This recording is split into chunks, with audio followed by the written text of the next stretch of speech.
মানুষ কতটা বিচিত্র হতে পারে। সব সময় স্বপ্ন দেখতে থাকে যে কাল আমি এটা করব, কাল আমি ওটা শুরু করব, কাল আমি ওটা সম্পন্ন করব।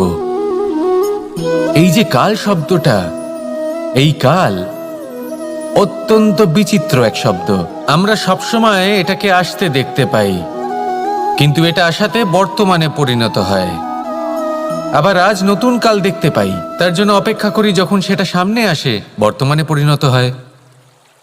এই কাল সবসময় একটা মিথ্যে সান্ত্বনা দেয় যে সে আসছে, কিন্তু সে কখনোই আসে না।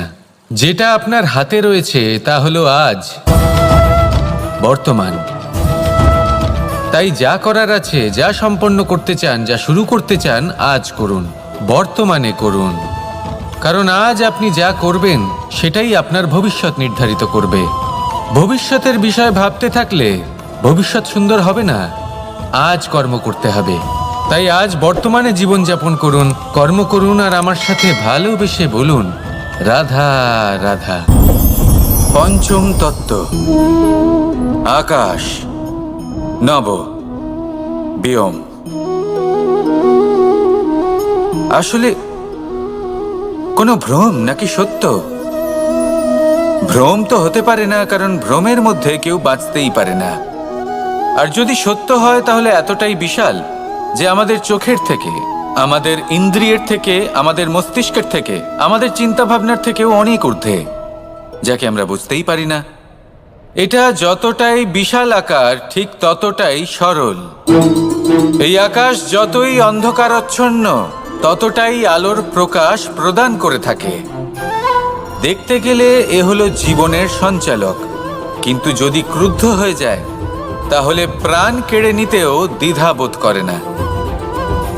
এই আকাশ শুধুমাত্র পৃথিবী লোক নয়, বরং এই সমগ্র ব্রহ্মাণ্ডকে, এই সমগ্র সৃষ্টিকে, এর প্রত্যেকটা তারাকে, প্রত্যেকটা গ্রহকে একটা বিশেষ স্থান প্রদান করে। এর নিজের কোনোই অস্তিত্ব নেই, কিন্তু সকলকে অস্তিত্ব প্রদান করে। এটাই হলো এই আকাশের মাহাত্ম্য। এই আকাশই হলো মাহাত্ম্যের প্রতিরূপ, যা আমাদের ভাবনা দ্বারা উৎপন্ন হয়। আপনিও আকাশের মতো এই বোধকে আপন করে নিন। আপনার জীবনও আকাশের মতন মহান এবং বিশাল হয়ে উঠবে। আর তখনই মন সুপ্রসন্ন হয়ে বলবে রাধা রাধা। আপনার থেকে বড়, আপনার থেকে মহান হলেন সেই গুরু। এটা কি আবশ্যক যে সেই গুরু কোনো ব্যক্তিই হবেন? কখনোই নয়। গুরু হলেন একটা তত্ত্ব, গুরু হলেন একটা শক্তি। গুরু একজন ব্যক্তি হলে শুধুই একজনই হতেন, কিন্তু তা নয়। গুরু হলেন একটা অনুভূতি, গুরু হলেন শ্রদ্ধা। গুরু তিনি যিনি আপনার ব্যক্তিত্বের পরিচালক হন। গুরু তিনি যিনি আপনার ব্যক্তিত্বের নির্মাতা হন। আপনি কখন, কোথায়, কোন স্থানে, কি রূপে গুরু লাভ করবেন আর কি শিক্ষা লাভ করবেন তা নির্ভর করছে আপনার মানসিকতার উপর, যে আপনি সকলকে কিভাবে আপন করে নিতে পারেন। যদি আপনি গুরুকে আপন করতে চান, জ্ঞানকে আপন করতে চান, তাহলে আপনার মধ্যে শ্রদ্ধা জাগ্রত করতে হবে, সামর্থ্য জাগ্রত করতে হবে। আপনি গুরু এবং জ্ঞানকে আপন করে নিতে পারলে তা এমনিই আপনাকে মহান করে তুলবে। তাহলে আসুন আর আমার সাথে ভালোবেসে বলুন রাধা রাধা। এই সংসারে এমন কিছু মানুষ আছেন যাদেরকে আপনার ভালো লাগে, তারা আপনার প্রিয়। আমরা চাই ওনারা আমাদের কাছে থাকুন, আমরা ওনাদের কাছে থাকি। এবার সেই ক্ষেত্রে আমরা তাদের ভালো ভালো উপহার দেওয়ার চেষ্টা করি, কারণ ওনারা হলেন আমাদের প্রিয়। আর তার বদলে আমরা আশা করে থাকি যে ওনারা আমাদের একটু সম্মান করবেন। এবার এই মানুষজন যারা আমাদের প্রিয়, এদের আমরা একটা উপহার দিই। সোনা দিয়ে থাকি, আভূষণ দিয়ে থাকি, হিরে মুক্তো দিয়ে থাকি। কিন্তু যদি ভেবে দেখি, এই সব কিছুরই একটা মূল্য আছে। ভেবে দেখুন, আপনি কি তাদের এমন কোনো উপহার দিতে পারেন যা কিনা অমূল্য? তা এরকম উপহার কি হতে পারে? ঠিক বলেছেন আপনি, প্রেম। এই প্রেমই হলো অমূল্য, কারণ মন থেকে এর উৎপত্তি হয়। না চেয়ে পাওয়া যায় আর না ছিনিয়ে নেওয়া যায় এই ভালোবাসা। ঠিক এইরকমই হয় এই সম্মান। যদি সম্মান করো তাহলে মন থেকে এবং ভালোবেসে করো, ভয় পেয়ে নয়। মনে রাখবেন, যে মাথা ভয়ের দ্বারা নত হয়, বিরোধিতাও প্রথমে সেই করে থাকে। যে মাথা ভালোবেসে নত হয় তা আপনার জন্য বলিদানও দিতে পারে। এই সংসারের সব থেকে বড় উপহার, সব থেকে বড় বরদান এই প্রেম এবং সম্মান। তাকে সম্মান করুন আর আমার সাথে ভালোবেসে বলুন, রাধা রাধা। কখনো কোনো চাতককে দেখেছেন? একটা চাতক বর্ষার জন্য অপেক্ষা করে, সেই বর্ষার জলে নিজের তৃষ্ণা নিবারণ করে, নয়তো সারা বছর তৃষ্ণার্ত থেকে যায়। ও আকাশের দিকে তাকিয়ে থাকে আর অপেক্ষা করে যে কবে বর্ষা হবে আর কবে আমি আমার তৃষ্ণা নিবারণ করব। সেখানে অন্যদিকে একটি কাক বা একটা পায়রা, এরা কি করে? যেখানে জল পায় পান করে নেয়, যেখানে খাবার পায় খেয়ে নেয়, আত্মীয় স্বজন বন্ধুবান্ধব যাকেই পায় তার সাথে সময় কাটায়, খাবার খায় আর চলে যায়। এবার এদের মধ্যে মিল কোথায় আর পার্থক্য কোথায়? দুজনের কাছেই ডানা রয়েছে, দুজনেই উড়তে পারে। এই আকাশ হলো ওদের, খাবারের দানা ওদের। পার্থক্য হলো তাদের অভিলাষার, পার্থক্য হলো তাদের আকাঙ্ক্ষার, পার্থক্য জীবন যাপনের ধরনের। এবার যত বেশি আকাঙ্ক্ষা থাকবে, যত দামি জীবনযাপন করার ইচ্ছে থাকবে, তত বেশি কষ্ট আপনাকে সহ্য করতে হবে। আবার অন্যদিকে জীবন যত সরল হবে, জীবনযাপন যত সরল হবে, সমস্যা ততটাই কম হবে। তাই সবসময় চেষ্টা করবেন আপনার মানসিকতা এবং আপনার জীবন যেন সরল হয়। ভালোবাসতে থাকুন। যদি কেউ আপনাকে ভালোবাসে, তাকেও আপনি ভালোবাসা ফিরিয়ে দিন। তাদের সাথে কথা বলুন, কিছু তাদের কথা শুনুন, কিছু নিজের কথা বলুন। দেখবেন সকল তাপ উত্তাপ দূর হয়ে গেছে। এটাই তো হলো জীবনের সারমর্ম। তাই প্রেমে থাকুন, ভালোবাসুন, আর ভালোবেসে আমার সাথে বলুন, রাধা রাধা। ক্ষমা একটা অত্যন্ত সুন্দর শব্দ, আমার খুব প্রিয় শব্দ। কিন্তু এই ক্ষমা কখন আর কিভাবে প্রয়োগ করতে হবে সেটা বোঝা প্রয়োজনীয়। এক, যদি আপনি কোনো অন্যায় করেন আর ক্ষমা না চান, ক্ষমা প্রার্থনা না করেন, ক্ষমা চাওয়া থেকে এড়িয়ে যান, তাহলে তাতে আপনারই ক্ষতি হবে। কিভাবে? ক্ষমা না চাইলে মনের মধ্যে অহংকার জাগ্রত হয়, আর অহংকার তো প্রকৃত অর্থে আমাদের ক্ষতিই করে। দুই, কেউ যদি অপরাধ করেন, আপনার থেকে ক্ষমা না চান, তাহলে তাকে ক্ষমা করবেন না।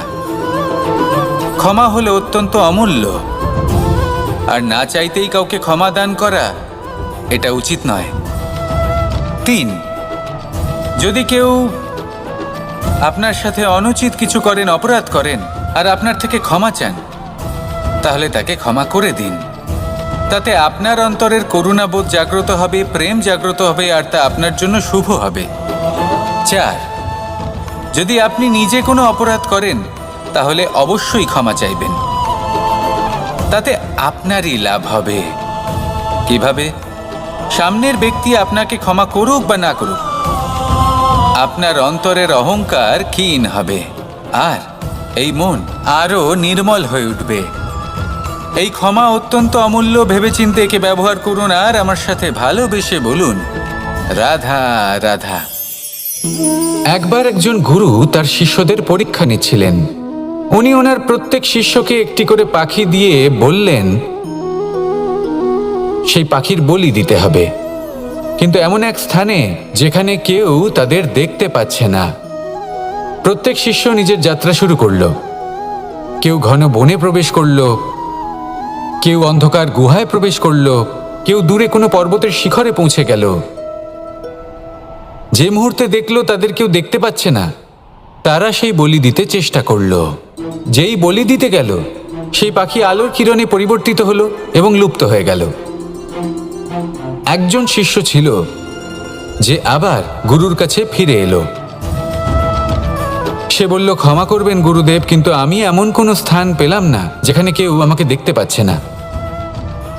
অন্য কেউ না দেখতে পেলেও আমি নিজে দেখতে পাচ্ছিলাম, আমার অন্তর্মন দেখতে পাচ্ছিল। সেই শিষ্য বুঝতে পেরেছিল যে পরমাত্মার দৃষ্টি সবসময় তাকে দেখতে পাচ্ছে, আর ও কখনো অনুচিত কর্ম করতে পারবে না। আর শুধুমাত্র এই কারণে সেই শিষ্যই সেই পরীক্ষায় উত্তীর্ণ হলো। আসুন আর আমার সাথে ভালোবেসে বলুন, রাধা রাধা। আমরা সবাই ফল খাই, কিন্তু আমাদের সেই ফলই প্রিয় হয় যে পরিপক্ক হয়ে ওঠে, যেটা নম্র হয়, আর যে ফল অনেক বেশি মিষ্টি আর সুস্বাদু হয়ে থাকে, যাদের রঙে বাহার দেখা যায়। সেইভাবে জীবনে আমরা নানান মানুষের সাথে পরিচিত হই, কিন্তু সেই মানুষই আমাদের মন ছুঁয়ে যায় যারা বিনম্র স্বভাবের, যাদের বাণী খুব মধুর, যাদের অন্তরে আত্মবিশ্বাসের একটা তেজ, একটা রং দেখা যায়। এবার এমন ব্যক্তি আমরা কি করে হব? ঠিক সেইভাবেই যেমন একটা ফল রোদ, বর্ষা, শীত, বায়ু এই সকল সংকটময় পরিস্থিতির সম্মুখীন হয়ে পরিপক্ক হয়ে ওঠে, সেইভাবেই মানুষ সংকটময় পরিস্থিতির সম্মুখীন হয়ে পরিপক্ক হয়ে ওঠেন।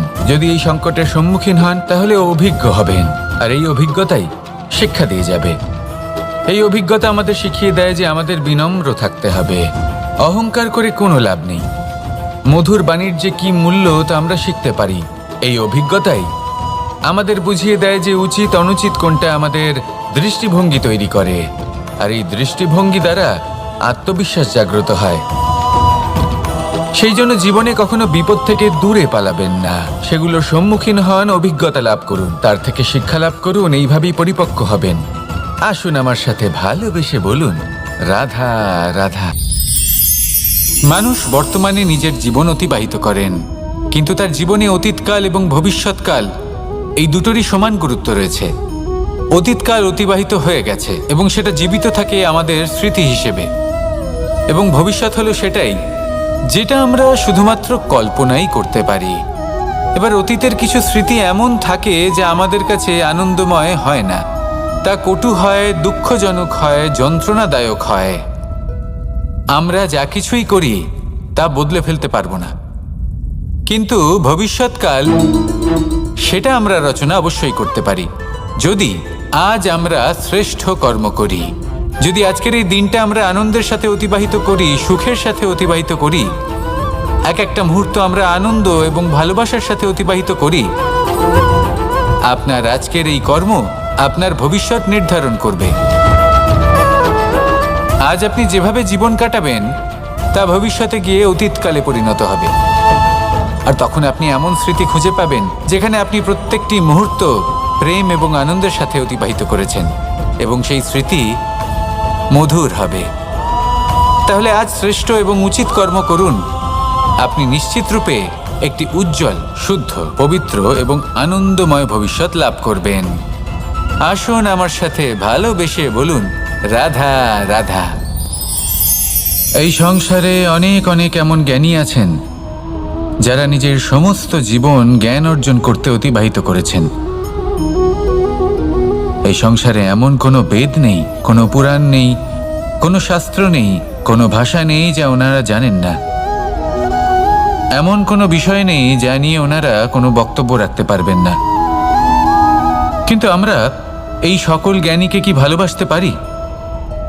এনাদের সকলকে সম্মান করতে পারি না। কারণটা কি? দেখুন, বেদ পড়া একটি আলাদা বিষয়, বেদনা বুঝতে পারা অন্য ব্যাপার। এবং বেদনা বোঝার জন্য, সেই জ্ঞান লাভ করার জন্য আপনাকে মন থেকে করুণা এবং প্রেমের সঠিক অর্থ বুঝতে হবে। সামনের ব্যক্তির বেদনা বুঝতে হবে, তার যন্ত্রণাকে বুঝতে হবে। তারপর যে জ্ঞান আপনি অর্জন করেছেন বেদ থেকে, পুরাণ থেকে, শাস্ত্র থেকে, তা প্রয়োগ করে তার বেদনার নিবারণ করা, সেটা বেশি গুরুত্বপূর্ণ। সেই জন্য জীবনে শুধুমাত্র শাস্ত্র এবং বেদ পড়ে জ্ঞান অর্জন করতে সময় নষ্ট করবেন না। মন থেকে প্রেমের কি অর্থ সেই বিষয়ে জ্ঞান লাভ করার চেষ্টা করুন, করুণাও বুঝতে চেষ্টা করুন। একজন শ্রেষ্ঠ ব্যক্তি হয়ে উঠুন, আর আমার সাথে ভালোবেসে বলুন, রাধা রাধা।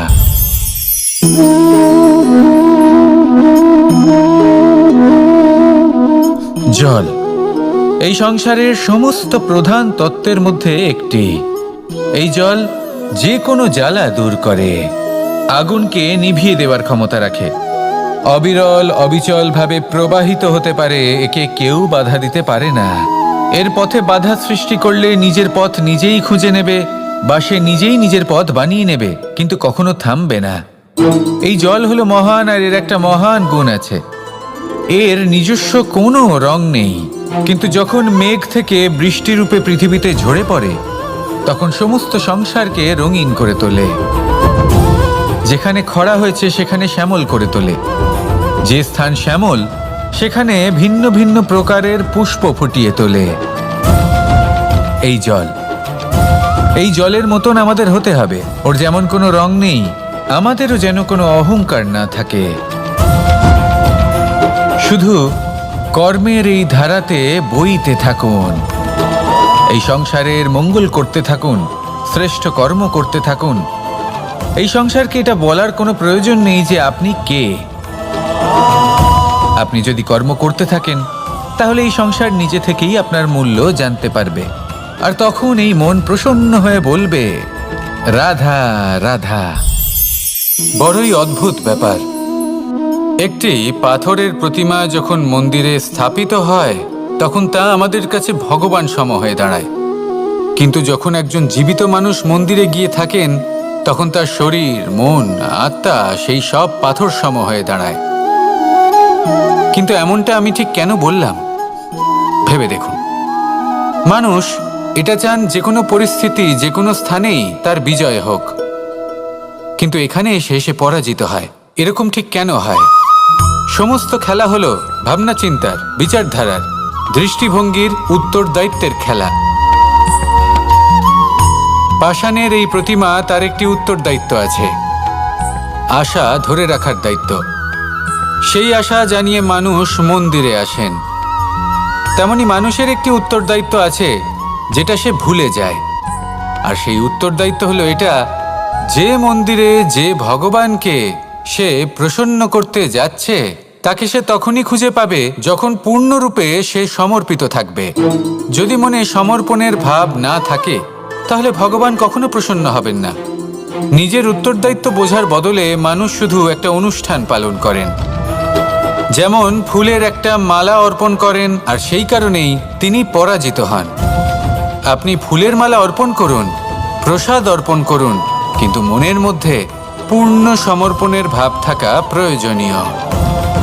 তবেই আপনি মন্দিরে গিয়েও প্রাণবন্ত হয়ে থাকতে পারবেন, তবেই ঈশ্বরকে প্রসন্ন করতে পারবেন। আসুন আমার সাথে ভালোবেসে বলুন, রাধা রাধা।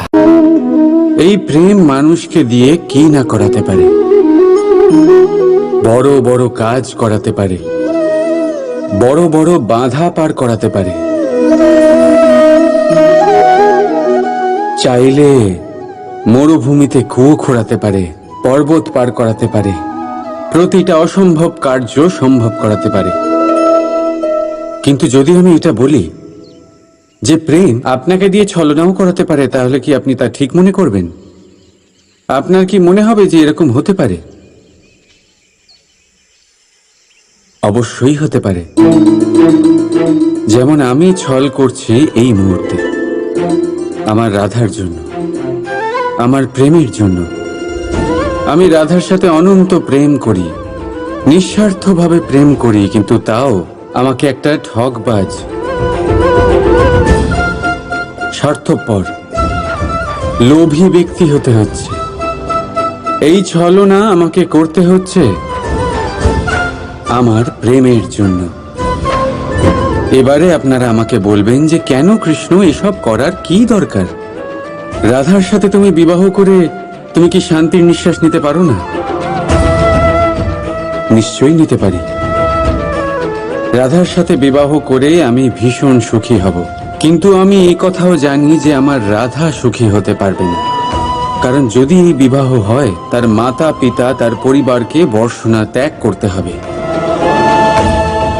রাধার মনের মধ্যে একটা গভীর ক্ষতের সৃষ্টি হবে। দুঃখ তাকে কুরে কুরে খাবে। ও এটা মনে করবে, এটা জানবে যে ওর জন্য ওর মাতা পিতাকে এত কষ্ট ভোগ করতে হচ্ছে। এবার রাধার কষ্টকে ভিত বানিয়ে কৃষ্ণ নিজের সুখের মহল কি করে তৈরি করতে পারে? কারণ যাদের আপনি ভালোবাসেন শুধু তাদের ভাবনা নয়, আপনার প্রেমিক যাদের ভালোবাসে তাদের ভাবনার খেয়াল রাখাটাও আপনারই কর্তব্য। আর কখনো কখনো নিজের প্রেমকে উঁচুতে উঠতে দেখতে গেলে আপনাকে নিজেকে নিচে নামতে হবে। এমন কোনো কাজও আছে যা আপনাকে আপনার প্রেমের জন্য করতেই হবে। রাধা রাধা। মানুষ কতটা বিচিত্র হতে পারে। সব সময় স্বপ্ন দেখতে থাকে যে কাল আমি এটা করব, কাল আমি ওটা শুরু করব, কাল আমি ওটা সম্পন্ন করব। এই যে কাল শব্দটা, এই কাল অত্যন্ত বিচিত্র এক শব্দ।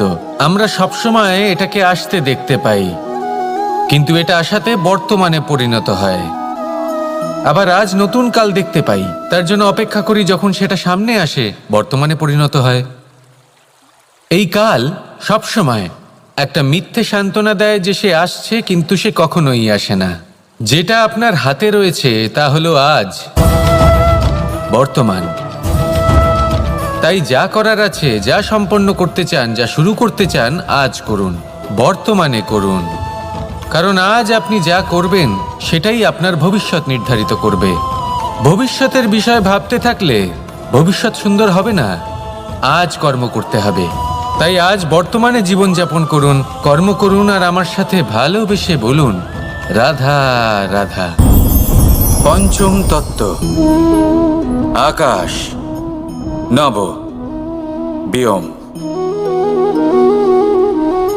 আসলে কোনো ভ্রম নাকি সত্য?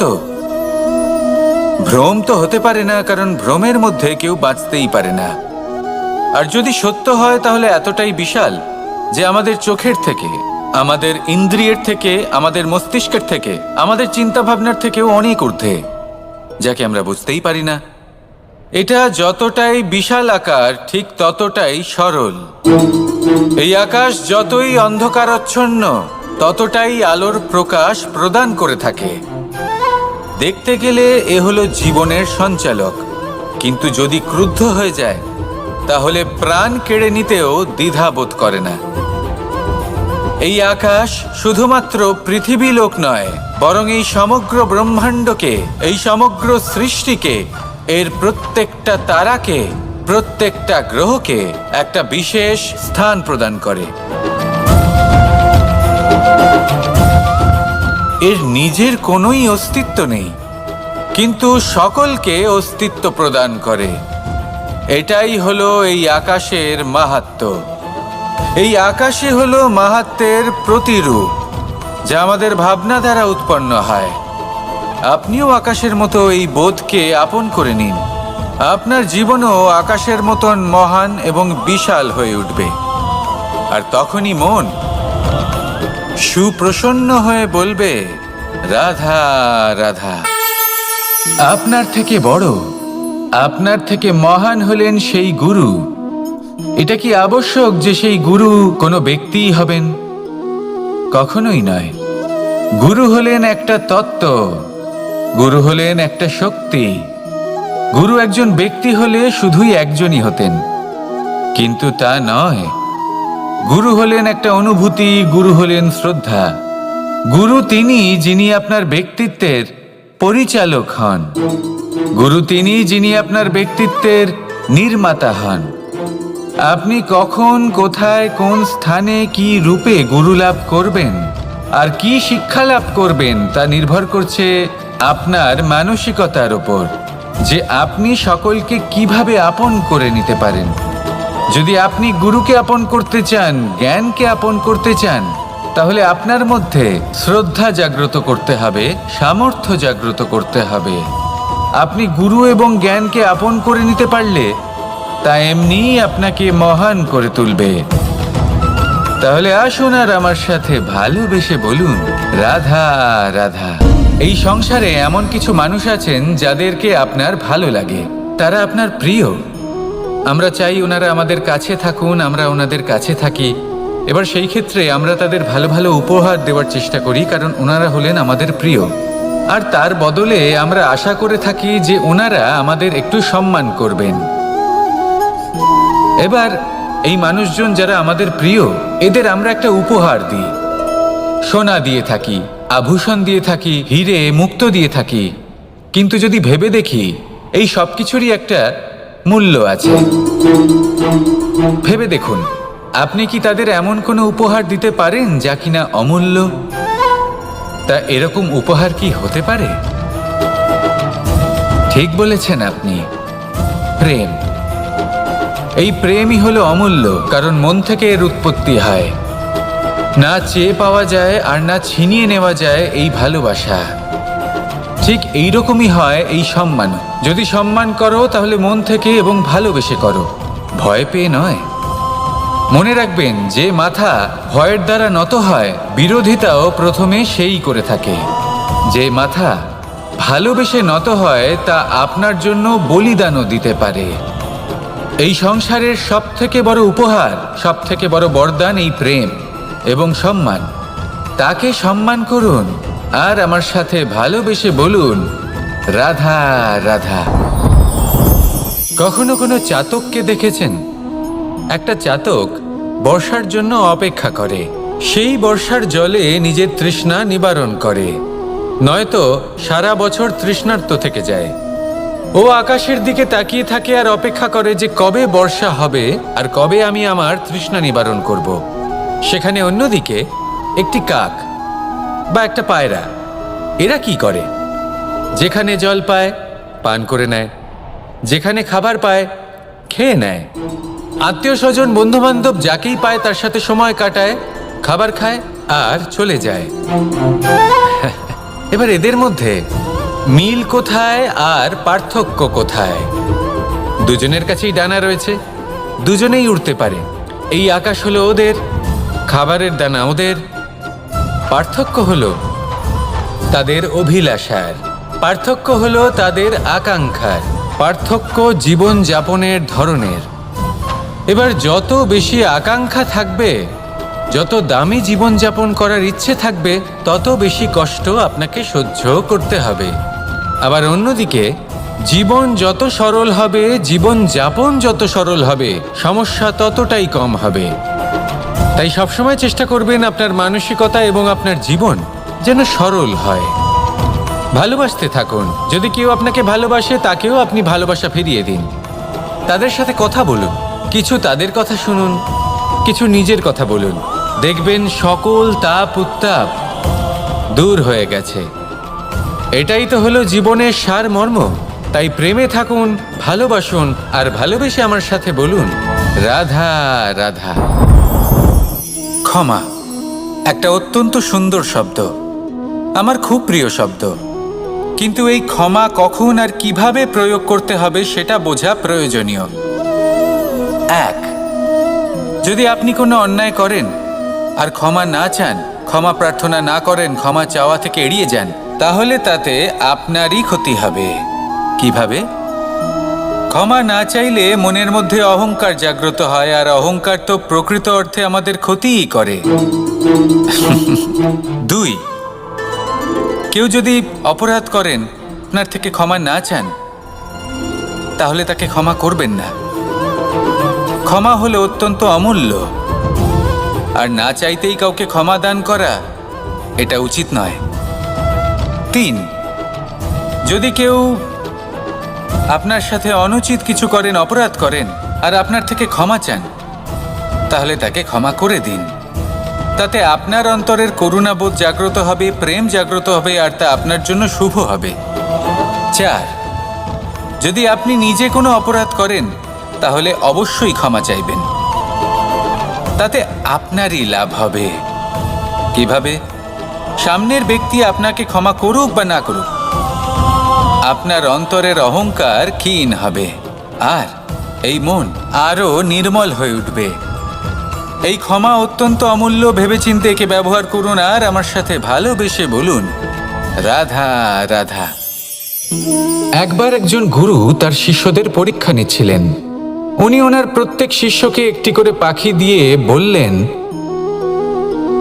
সেই পাখির বলি দিতে হবে, কিন্তু এমন এক স্থানে যেখানে কেউ তাদের দেখতে পাচ্ছে না।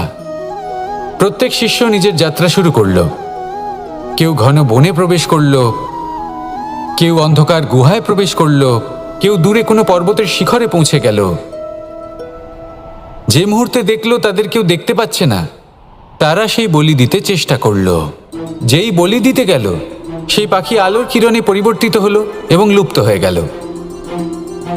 একজন শিষ্য ছিল যে আবার গুরুর কাছে ফিরে এলো। সে বলল, ক্ষমা করবেন গুরুদেব, কিন্তু আমি এমন কোনো স্থান পেলাম না যেখানে কেউ আমাকে দেখতে পাচ্ছে না। অন্য কেউ না দেখতে পেলেও আমি নিজে দেখতে পাচ্ছিলাম, আমার অন্তর্মন দেখতে পাচ্ছিল। সেই শিষ্য বুঝতে পেরেছিল যে পরমাত্মার দৃষ্টি সবসময় তাকে দেখতে পাচ্ছে, আর ও কখনো অনুচিত কর্ম করতে পারবে না। আর শুধুমাত্র এই কারণে সেই শিষ্যই সেই পরীক্ষায় উত্তীর্ণ হলো। আসুন আর আমার সাথে ভালোবেসে বলুন, রাধা রাধা। আমরা সবাই ফল খাই, কিন্তু আমাদের সেই ফলই প্রিয় হয় যে পরিপক্ক হয়ে ওঠে, যেটা নম্র হয়, আর যে ফল অনেক বেশি মিষ্টি আর সুস্বাদু হয়ে থাকে, যাদের রঙে বাহার দেখা যায়। সেইভাবে জীবনে আমরা নানান মানুষের সাথে পরিচিত হই, কিন্তু সেই মানুষই আমাদের মন ছুঁয়ে যায় যারা বিনম্র স্বভাবের, যাদের বাণী খুব মধুর, যাদের অন্তরে আত্মবিশ্বাসের একটা তেজ, একটা রং দেখা যায়। এবার এমন ব্যক্তি আমরা কি করে হব?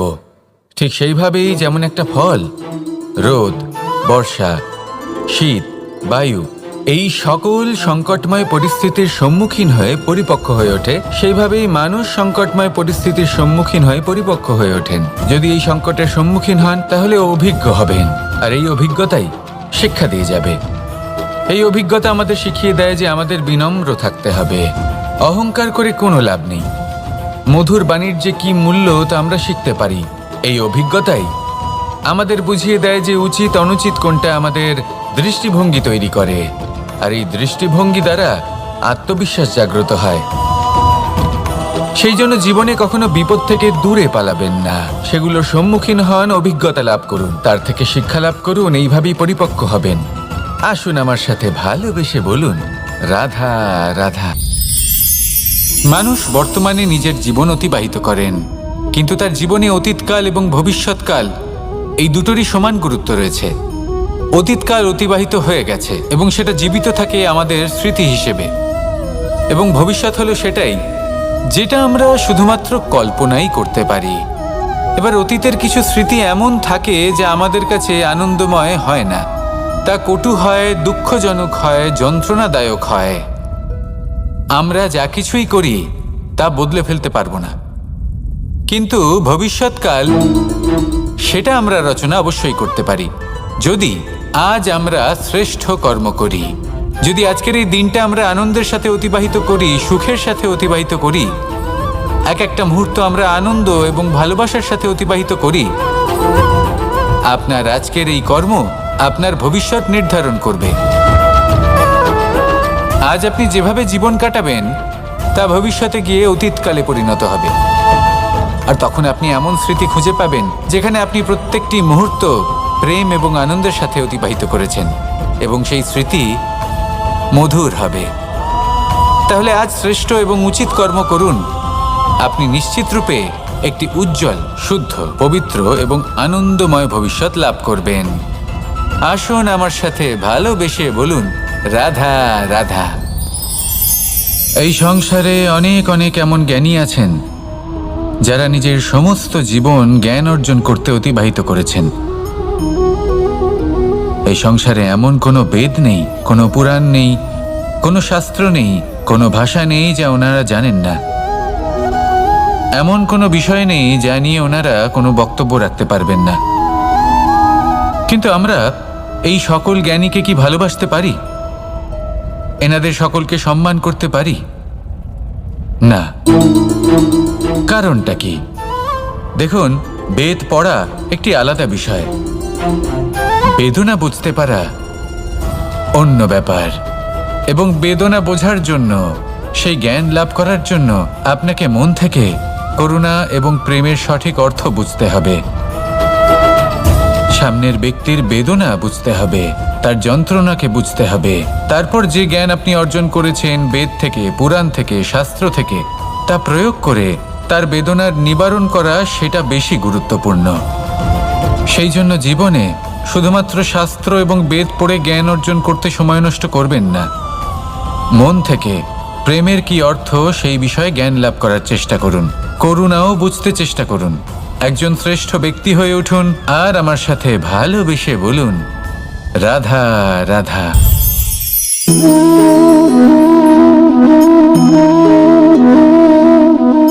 জল এই সংসারের সমস্ত প্রধান তত্ত্বের মধ্যে একটি।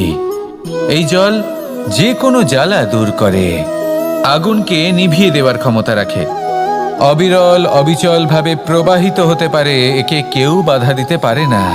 এর পথে বাধা সৃষ্টি করলে নিজের পথ নিজেই খুঁজে নেবে বা সে নিজেই নিজের পথ বানিয়ে নেবে, কিন্তু কখনো থামবে না।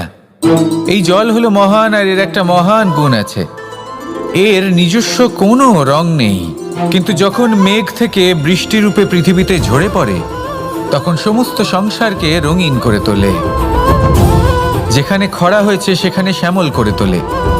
যে স্থান শ্যামল সেখানে ভিন্ন ভিন্ন প্রকারের পুষ্প ফুটিয়ে তোলে। এই জল, এই জলের মতন আমাদের হতে হবে। ওর যেমন কোনো রং নেই, আমাদেরও যেন কোনো অহংকার না থাকে। শুধু কর্মের এই ধারাতে বইতে থাকুন, এই সংসারের মঙ্গল করতে থাকুন, শ্রেষ্ঠ কর্ম করতে থাকুন। এই সংসারকে এটা বলার কোনো প্রয়োজন নেই যে আপনি কে। আপনি যদি কর্ম করতে থাকেন তাহলে এই সংসার নিজে থেকেই আপনার মূল্য জানতে পারবে, আর তখন এই মন প্রসন্ন হয়ে বলবে, রাধা রাধা। বড়ই অদ্ভুত ব্যাপার।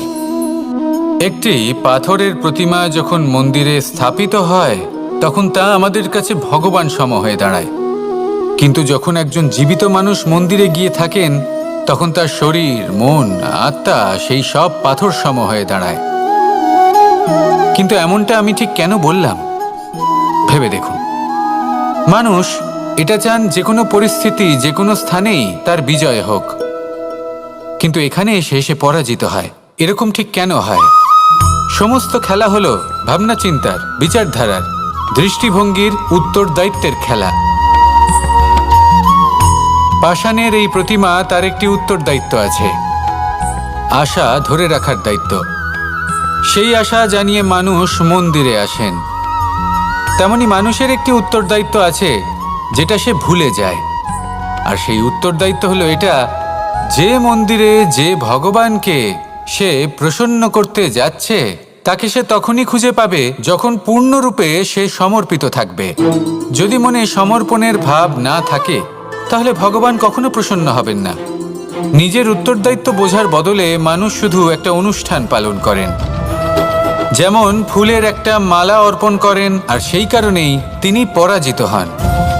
আপনি ফুলের মালা অর্পণ করুন, প্রসাদ অর্পণ করুন, কিন্তু মনের মধ্যে পূর্ণ সমর্পণের ভাব থাকা প্রয়োজনীয়। তবেই আপনি মন্দিরে গিয়েও প্রাণবন্ত হয়ে থাকতে পারবেন, তবেই ঈশ্বরকে প্রসন্ন করতে পারবেন। আসুন আমার সাথে ভালোবেসে বলুন, রাধা রাধা। এই প্রেম মানুষকে দিয়ে কি না করাতে পারে, বড় বড় কাজ করাতে পারে, বড় বড় বাধা পার করাতে পারে। চাইলে মরুভূমিতে কুয়ো খোঁড়াতে পারে, পর্বত পার করাতে পারে, প্রতিটা অসম্ভব কার্য সম্ভব করাতে পারে। কিন্তু যদি আমি এটা বলি যে প্রেম আপনাকে দিয়ে ছলনাও করাতে পারে, তাহলে কি আপনি তা ঠিক মনে করবেন? আপনার কি মনে হবে যে এরকম হতে পারে? অবশ্যই হতে পারে। যেমন আমি ছল করছি এই মুহূর্তে আমার রাধার জন্য, আমার প্রেমের জন্য।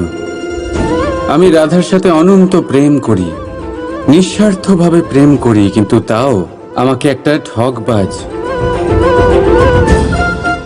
স্বার্থপর, লোভী ব্যক্তি হতে হচ্ছে।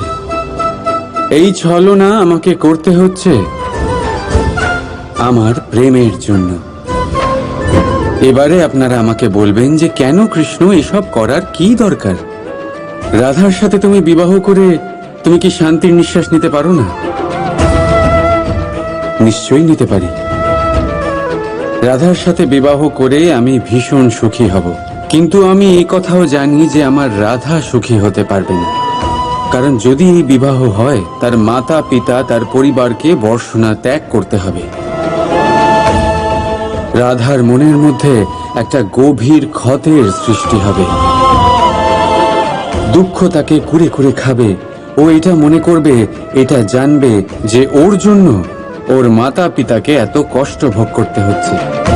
এবার রাধার কষ্টকে ভিত বানিয়ে কৃষ্ণ নিজের সুখের মহল কি করে তৈরি করতে পারে? কারণ যাদের আপনি ভালোবাসেন শুধু তাদের ভাবনা নয়, আপনার প্রেমিক যাদের ভালোবাসে তাদের ভাবনার খেয়াল রাখাটাও আপনারই কর্তব্য। আর কখনো কখনো নিজের প্রেমকে উঁচুতে উঠতে দেখতে গেলে আপনাকে নিজেকে নিচে নামতে হবে। এমন কোনো কাজও আছে যে আপনাকে আপনার প্রেমের জন্য করতেই হবে। রাধা রাধা।